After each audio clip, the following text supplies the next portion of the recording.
What's going on, guys? Welcome back to part 2 of our world tour on our Surviving Bedrock series.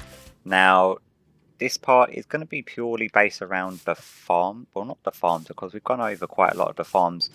I honestly didn't realise just how much I had done in this very small area. And yeah, so this part 2 of our world tour is going to be a bit jumpy because rather than me taking time to travel to each one, I'm just literally just going to teleport there and show you them. So our initial first farm we're going to is the very first hostile mob farm we built, and that's our first quick jump cut. So our spider spawner hostile mob farm is, we initially had our enchantment area here.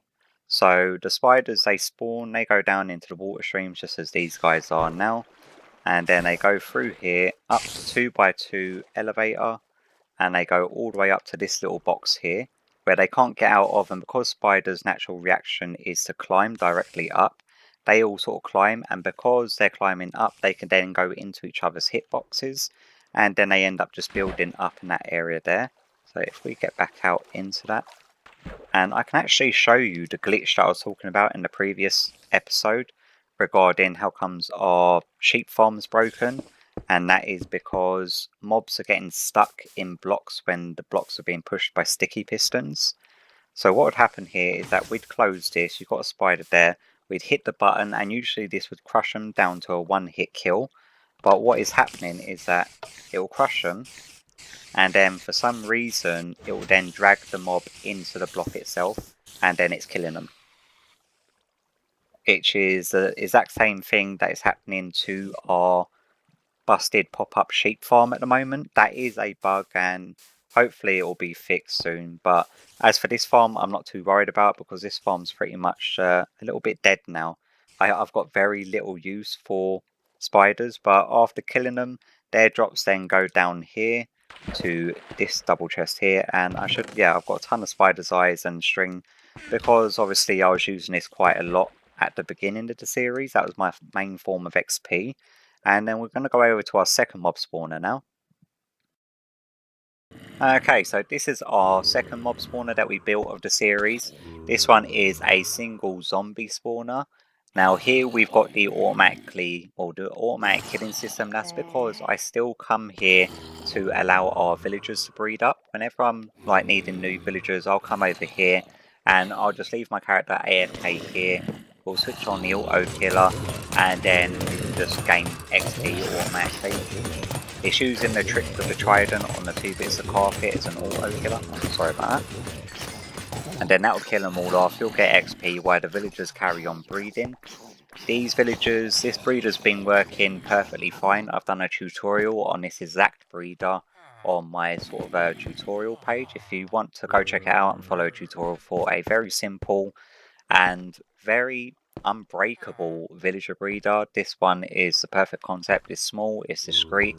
I managed to stick this underneath the ground next to a mob spawner, so it allowed me to kill 2 birds with 1 stone. And then I'd enchant and throw all the enchanted books into the correct chest, but all of these are now being relocated over to our penta spawner, which is our last hostile XP farm, which I'm going to show you. So I'm going to head over there now and I'll meet you over there. Okay guys, I definitely lied there. This is not the penta spawner. I forgot about this double mob spawner. We're sort of just going to go up in increments of my mob spawners themselves. This one is a double mob spawner. They're both zombie spawners that I managed to find. It was miles away, and it was after I uncovered the savannah, so the overuse of acacia and the sort of grass pathway blocks for the design of this area. The reason that I thought I'd show you this area is one, it's one of the mob spawners that I've put quite a lot of decorating time into, and I think it come out looking pretty nice. I've still got the enchanting set up, all of our chests for the enchanted books. Once again, all of these have been moved over to our penta spawner, and the main reason I wanted to bring you over here is to show you this. This is a completely automatic brewing system, which is done as and when you need potions being brewed. So what happens is that where I was needing health potions, well, splash health potions, to kill the mobs, so then I didn't have to use my sword and kill them all. I just throw a potion of healing at them and it'll kill them. And then when you take some out, this chest will then automatically start brewing and then fill them back up to, I think it's around about 1 line below being full. And yeah, I was quite happy with the way that this came out, because it's the first time I've done a completely fully automatic brewing system, and it is a completely automatic brewing system which is self-ordering in a way, because once that chest drops below a certain point, this comparator will then send out a weaker signal, which will then stop powering these pistons, allowing this hopper clock to carry on ticking, which will then continue the brewing system from working. So as soon as this signal sort of drops, so if we were to, because it's now filled with them last 3 potions that have just been made, if we go out to here, and let's say we take out a few of these, like so, we could then have a look at how this will work. Basically, the signal here should drop below a certain amount, or is it still too full? Oh no, that's right, because this is now sending a signal, but then this one should be weak enough that it shouldn't be reaching this piston here. So once this is completely ticked down, should we help it along its way? There we go. That will then tick over, and then this one will start working its way, and then eventually both of them will start kicking off and allow this automatic brewing system to work. So then that will then send a signal to all of these droppers, and then they will dispense the ingredients needed for the next brew. That will then start brewing, and then it will all start working. Happy days. And then we've got a little section here for our Neverwort for refilling the items. And then we've got our melons for refilling the potion items as well. Because I do believe this one is glistening melon. So the only renewable resources that we have not got here, well, which resources aren't renewable, are the gunpowder and gold for making the glistening melon. So we've got gunpowder there, we've got our glistening melon in that one, and we've got an Everwort there. So the only thing that I actually had to top this area up with was gunpowder and gold. And I do believe we've got some gold in here. So we've got a load of resources dotted about everywhere that we still need to pick up. Now, I am planning to do a completely massive industrial size auto brewing setup using the same concept as this, that it will brew so many potions, and then when I take potions out, it will then start brewing them up again. So it'll be fully automatic. This did have a auto converter in. Well, not really auto converter, it's a dispenser with a bucket of water. Let's put it in how it is. It's one of them very, very bog standard converters that was the first time I wanted to change the zombies into drowned. So after leaving that on, they'll all turn into drowned, and then you get the tridents and whatnot. This is where we had our drops going to. I don't think I've cleared this area out for God knows how long either. Have I cleared you out? No, so we've got absolutely tons of rotten flesh still in here. And then this one was for iron, which was the rare drops from the zombies. And then this one was our automatic dispensing system. If we didn't want it automatically dispensed, we could just leave it on like that. That way the signal wouldn't get sent to the dispenser, sending items down over to here. That is where we was just throwing items to despawn. The stuff that I did not want to keep, like the bits of armor and the tridents and whatnot, after killing them. So we could then change that back. Now, because they've turned it into drowned, the full damage that they did take before isn't taken into account, which means you would then need like a good 4 or 5 potions of healing to throw at them. So let's just kill this batch here, just for the fun of it. There we go. They all died, and you get the XP from them. All their drops get fed through to this area down here. And then, because I'm in flying mode, it's proper difficult getting down there. If we then turn this back off, it will then throw all the garbage items that we don't want to keep down there to despawn. But obviously, when you want the drowned and you want to collect the gold, I would just leave that on and sort it manually. And then over here, we've got a little AFK, well, not an AFK fishing spot, but a little spot for me to fish while the mobs are building up. And then we've got a bunch of saddles and a bunch of fish, and random drops, bows and fishing rods that I still need to send over to our main area because they're just sitting there getting wasted now. Another box of random resources, but let's head over to which will now be our final hostile mob XP farm, which is the Pentaspawner. And this is our final XP farm stop for the journey today. Now this is a 5 mob spawner. We've got 4 zombies and 1 skelly spawner. We've got a skelly spawner which is over there, a zombie one just behind that wall, a zombie one up in this wall here, and then we've got 2 zombies feeding through to 1 tube. And this was a major chore to sort of clear out the area and sort of build all of the spawning rooms and then build all of the waterways. As you can see, is an absolute mess. It looks like Spaghetti Junction. Now the good thing about this farm is actually the first bad thing about this farm is that it takes 2 people to have all 5 spawners active. With 1 person here you can get 3 of the spawners active from this granite block spot just here. And then also there is an optional drown conversion chamber which I've designed and built up here. So if we were to actually switch this on, we've got drown down zombies up, so let me switch that on. So what happens here is that when zombies feed into the system, they sort of get built up into one section, then they get let through into the drowning converter, which will then block them for just the right amount of time. And then once they've changed, they will then get let through back to feed all the way through into the drop section. Rather than having them being converted here, they then still take the full damage, rather than being at full health, having them convert there where we're going to be killing them. And then this is completely automatic and completely optional, which is the one good thing about this. It took me quite a while to design this contraption, and it works very well, I must say. Out of a lot of the contraptions that I've built, this one is one of the best ones, because initially when I designed it, it was going horizontal, then I had to design it for a vertical tube, which worked out a lot better and a lot more compact. So these are now just waiting there, ready to be dropped down. So as soon as this one pulls back, this one should then push out, like so. Now you don't need to worry about the damage that they're taking there. So is there any way of rushing this thing along for me to show you? How many do we have to go through? Wow, we have to go through a lot. Let's just grab you, and then do that. That should hopefully. Yeah, there we go. So then they will then build up into that little separate chamber there, and then the new section of zombies will then start collecting in that point. These sort of drop down there with their head sitting in water. They will then sit there for just the right amount of time to actually convert. Now the reason for this is that we've got 3 separate sticky pistons with glass blocks pushing them out, and that is to separate them equally and to avoid zombies dropping into the conversion chamber.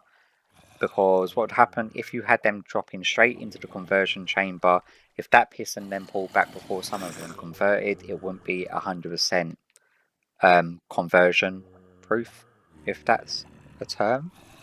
I'm just going to go with it. It wouldn't be 100% efficient for converting them if they weren't being separated the way they are. So the way that it's working out, obviously we've got no zombies spawning. All of these are now converted. So it should then pull back any second now. It's usually about 10 seconds after they convert, they would pull back. I'm not sure if they're changing it in the latest update that the armor stays on the converted ones. But they're now all converted. They then get fed through to this inner tube here. We've got a couple of corners where we're trying to get rid of the baby zombies, although it's not 100% necessary. The ones that do tend to make it through are the ones that are sitting on the backs of the adult zombies. I can't see any baby ones here at the moment. These two, for some reason, seem to be arguing about who's going around the corner. Is that an issue? It's not one that I've run into before. Oh no, they're still flying around. That might have just been a lag spike or something. Yeah, so they all then feed through. They then drop down to here. which is our killing chamber. This has been completely changed to when I'm not sure if you've seen it like this, but this is now one of the auto killers again. You put it up with the trident in the carpet trick and then it automatically kills them.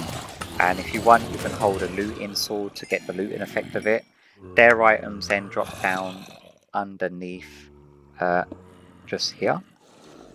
They then get fed through here into a dropper, into a waterway, up a soul sand elevator for items, which then get fed through to this item sorter over here.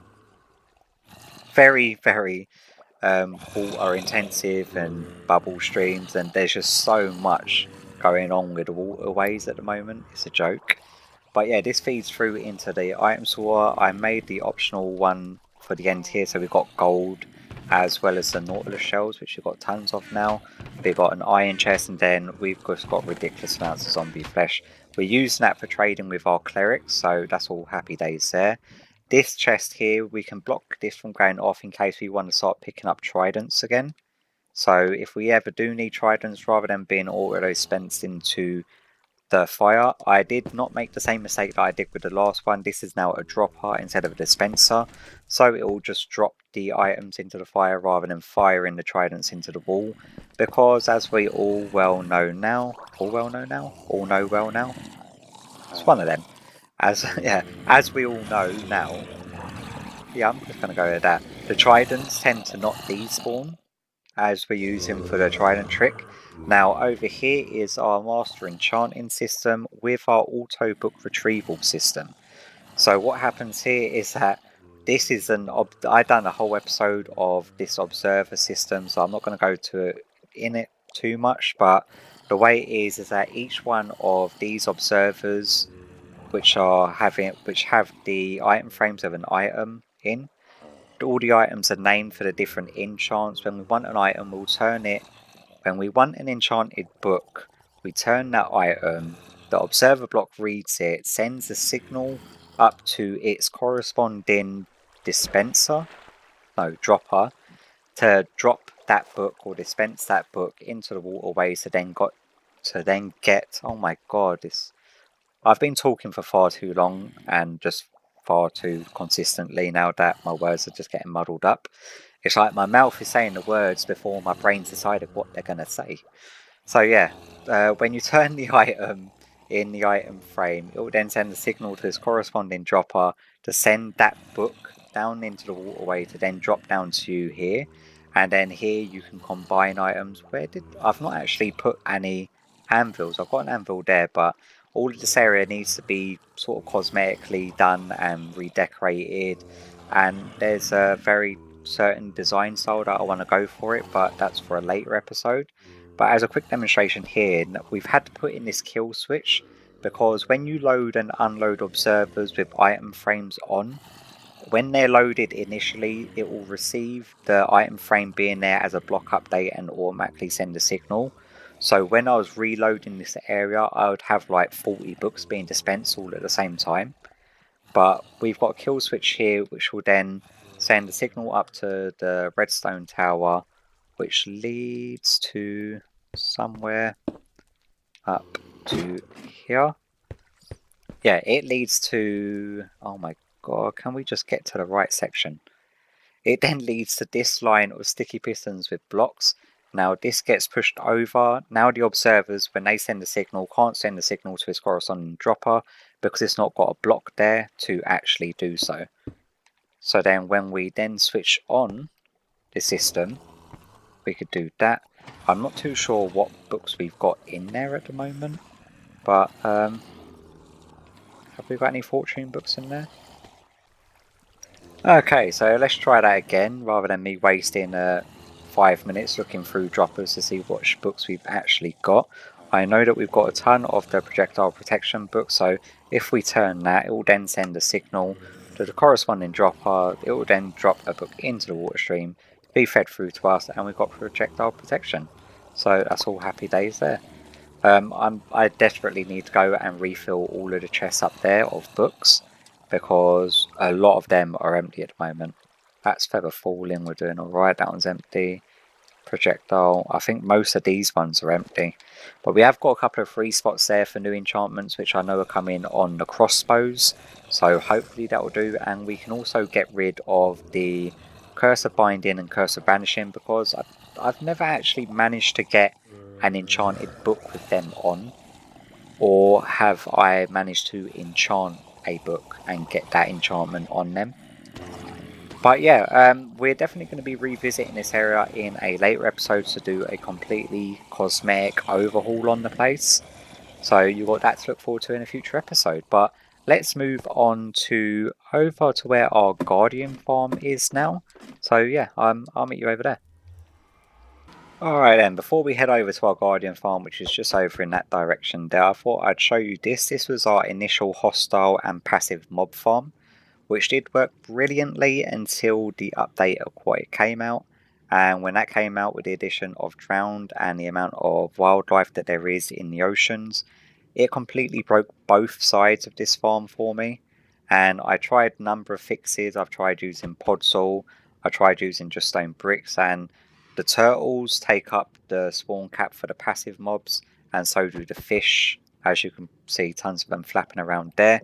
And the hostile mob cab is taken up by Drowned, which automatically spawn just absolutely everywhere around me. But as you can see from the amount of drops that we've got still over here, the passive and hostile mob side of things over here was working pretty well for as long as it was working for. So we've got a ton of different drops in here. So you've got spiders with a string. We had a bunch of ink sacs from the squids, and the seagrass is now just because the amount of turtles that are spawning in here. It seems to be the only thing that tends to spawn in this farm now. But it was done in a very simple way. It's just dropped to their death with a minecart collection system running into a soul sand elevator, which runs into another soul sand elevator, which runs into an item sorter. And the cactus is there to prevent spiders, and the hopper clock is just connected up to a bunch of sticky pistons with some water source blocks sitting behind them. That's how comes we're getting the fish spawning in there. Oh, look at that, we've actually got a creeper spawn. Well, that is shocking. That's the first time I've seen a creeper spawn in this farm since the update of what it came out. But moving on to our Guardian farmers, which we actually came over here to see. This is the second version of the Guardian farm that I actually went and built. The first version was a very simple quick build. I think the view count on that video that I've done, which is the super simple Guardian farm, which is quite early on in my series, as soon as the update aquatic came out, or the aquatic update shall I say, came out, I done a Guardian farm, and all it was I tore down the temple, done a complete layer of just the magma blocks, and it was working pretty well. And then I found bugs kept on appearing, and I tried numerous different fixes for it. But then eventually I swapped out to using the spawning positions of where Guardians can only spawn within the perimeter of the actual monument itself. The initial finding of the spawning mechanics was found by Foxy No-Tail. If you check him out, he's great at explaining the mechanics of certain farms and designs and things. Now, I use his way of finding the actual spawning locations, but the farm design itself is 100% my own design. So I actually dug this down all the way down to Bedrock, because I did find out that although they will always try to spawn Guardians at the top blocks, where if you watch Foxy No-Tail's explanation of the farm as to where they spawn, it will automatically try to spawn them at the top, but they can in fact spawn anywhere down to Bodrek. Bodrek? What the heck is Bodrek? Bedrock. How did I get to Bodrek? Did I seriously manage to swap an E and an O around in one word without realising before I said it? Yeah, I chose to do it all. They can actually spawn all the way from Bedrock in that one spot, in the same Z and X coordinate, but anywhere along the Y coordinate. So to maximize efficiency for this farm, I dug it all the way down to Bedrock, which took an absolute mammoth time to do. With the help of some conduits, it wasn't too bad. It was pretty fun as well. So I dug it all the way down, and what we've got is that either side, yeah, on each side of their spawning location, we have got columns of the soul sand bubble tubes. So because they're more than 1 by 1 wide, they're always going to get caught in a soul sand tube, which will then kick them up to the top and then push them over to the magma blocks. They then die. The water then washes their drops into this very fancy and nifty water iceway stream that I've got running to the ends, and then that then runs all the way down to here. I can see these guys dying.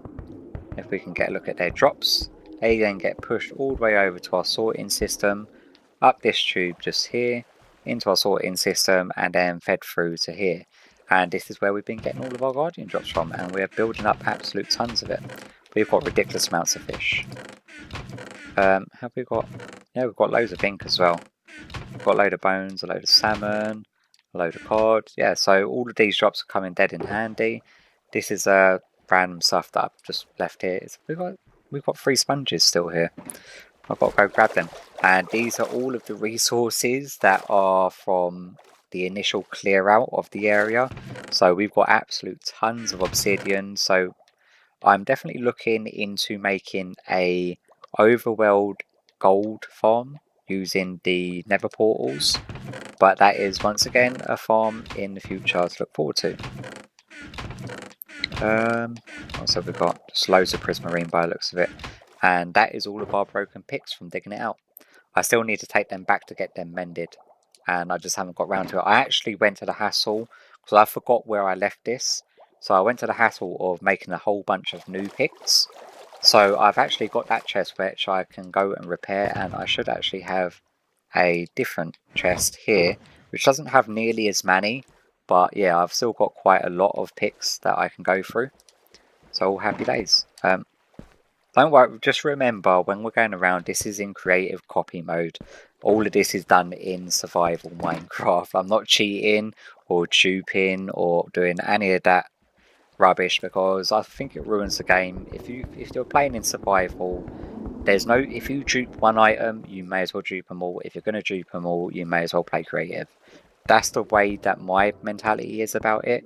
Survival should be played as in survival, and it's fun playing in survival. I prefer it because it adds more of a challenge to building stuff. Although playing in creative, you can make some pretty amazing builds in Minecraft, but when it comes to farms, mechanics, designs, doing it in survival Minecraft, it's just so much more fun in my viewpoint. But yeah, that's our guardian farm. Let's head on over to the end, see what we've done over there. Alright, so we're over here in the end. I've not done much over here. As you can tell, I've only actually fought and killed the ender dragon once, because we've only got one ender portal here. I did go ahead and this is where I started gathering obsidian. I just started taking down some of the pillars. But the only farm that we've got over here is an enderpearl farm. Now I state an enderpearl farm, not an enderman farm. This farm is not used for XP in any way. It is just used to gather enderpearls.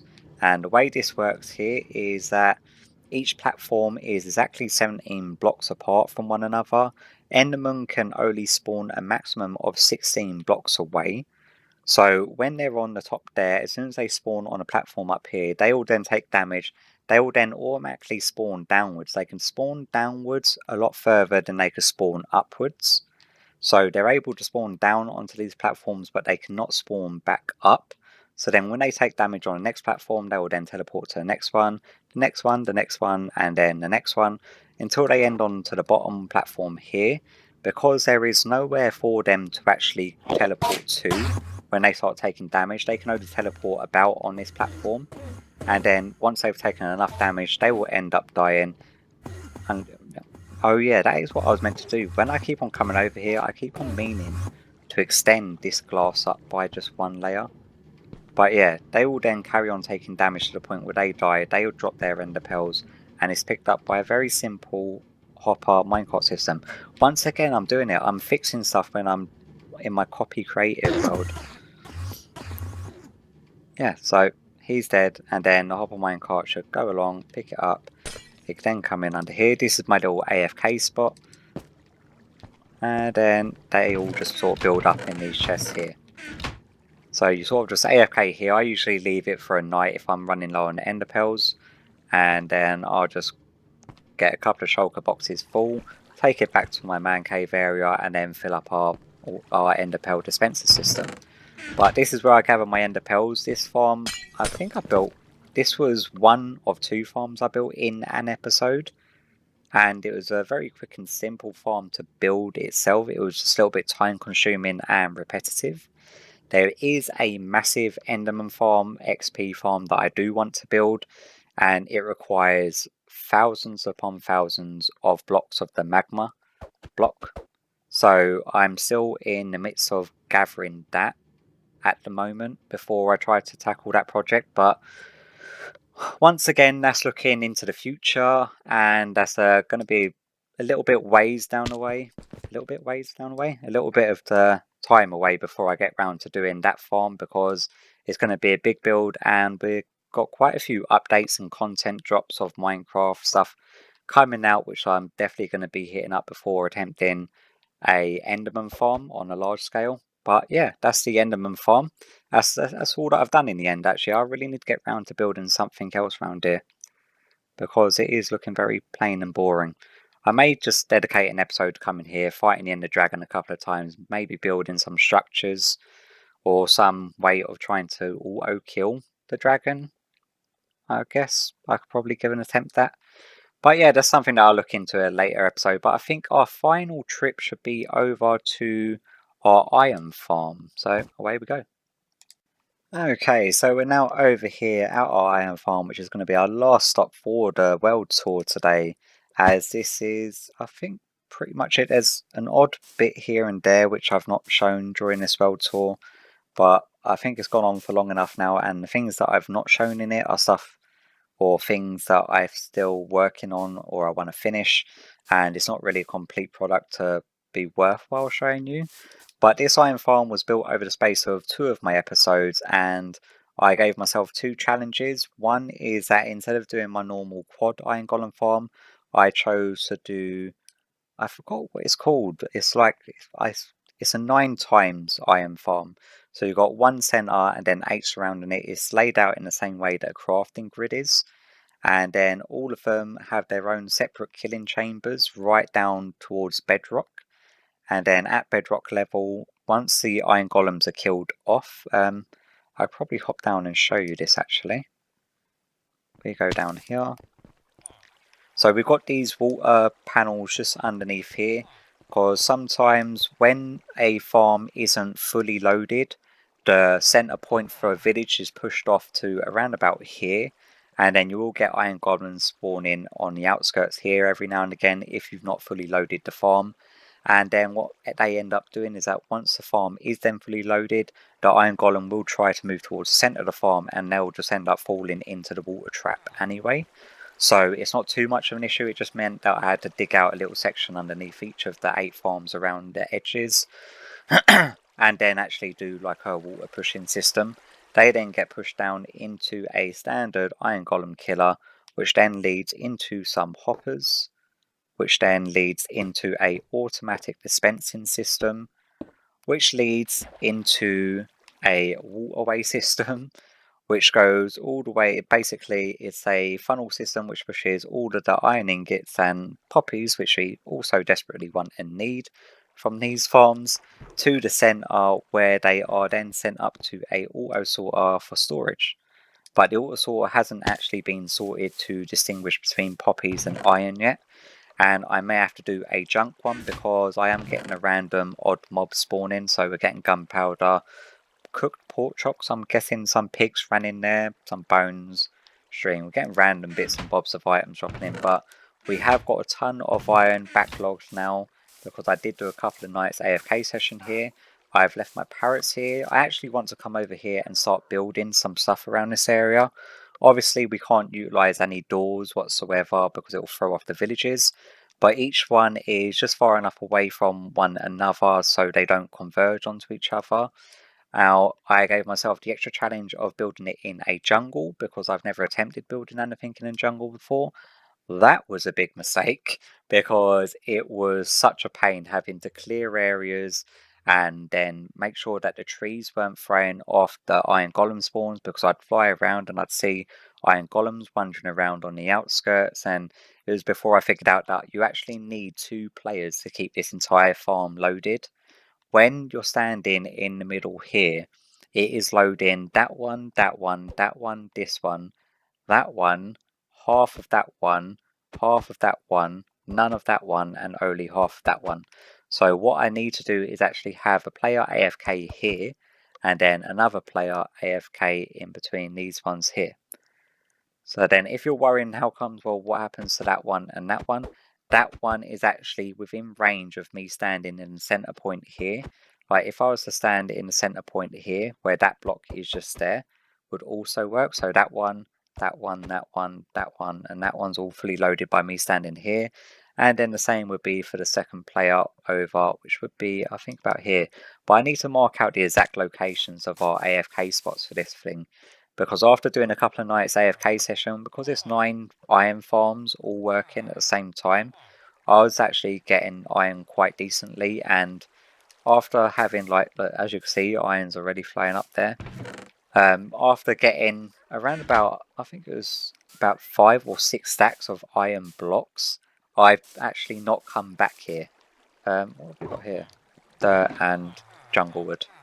Have we got any useful resources that we really should come back for? Not really. Not really. Shut up, parrots. Not really, and not really. So yeah, I should really come through here, sort out all the junk and whatnot, and I actually want to build some sort of tree house system, because we've got our nether portal discreetly sitting on top of a jungle tree. We have a spiral staircase around the jungle tree. I quite like the way this is working out, and I'm thinking of doing somewhat of like an Ewok village style build. So them sort of branching from one tree to another and sort of build it up from there. Maybe have a couple of different little farms in the area, just so that way if I'm over here, we're then passively getting iron as well as sort of doing other stuff. So something to look forward to again in the future. But I should really get the parrots back to my base, because they are fun, especially... Oh yeah, I actually built one of these jukeboxes, because they're just awesome with the parrots. Have I got any? Why am I looking for a music disc? I'm in creative, for God's sake. Music. Have we got music discs? There we go. We do that. And then... Oh, no, not you. Oh, he's jumped on my shoulder now. Have I got 2 on my shoulder? Yes, I have. Okay, sit. Need to push you closer. You, sit. We could push you closer. And for a send-off, again, to end our world tour on a very happy note, we can get some raving parrots. Oh yeah. Don't you just love it? Although I don't like this song. I think we should change the song. This is a bad song to go out on. Have we got any decent songs in here? What one did I put in? Whatever it is proper annoying. Let's try this one. Get out of this view.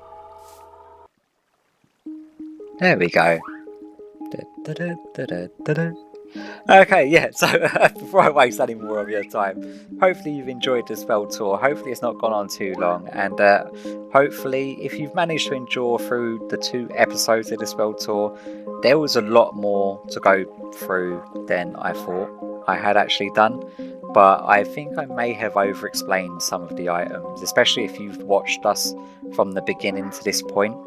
Then I would not advise having watched through the entire world tour. But hopefully you enjoyed it either way, if you are new or if you're late to the channel. And as a celebration to 250 subscribers, I'm very happy about, and I do appreciate every single one of you that do view my channel and watch my videos, and with the continued supports and comments and any advice and tips that you could give me for my Minecraft adventures for the future. But yeah, thank you for joining me for this world tour, and I'll hopefully see you in our next episode of Surviving Bedrock. Bye bye.